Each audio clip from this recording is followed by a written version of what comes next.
So one of the things that came up is, well, I have these amazing samples, but nobody wants to see me. I can't get in the door in the current situation. So how can I show off our capabilities as a print shop in the current environment?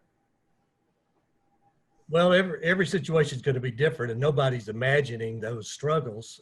Here's what we do. Here's what's worked well for us.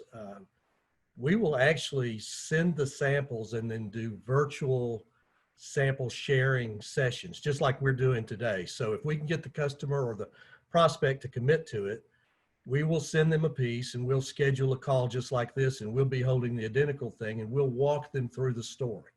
We'll show them, explain to them exactly what they're seeing and why we think it might matter to them. We also do a fair amount of teasing. We'll mail a card, postcard size, that'll be a representation of a sample that we would love to show them, and we'll invite them to respond and let us know that they would like to see that sample, and then we know we've got an interested party. So we do things along those lines, and with great success, I might add.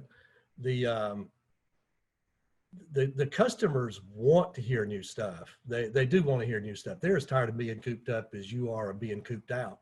So they definitely want to hear new stuff, and they want to see the work.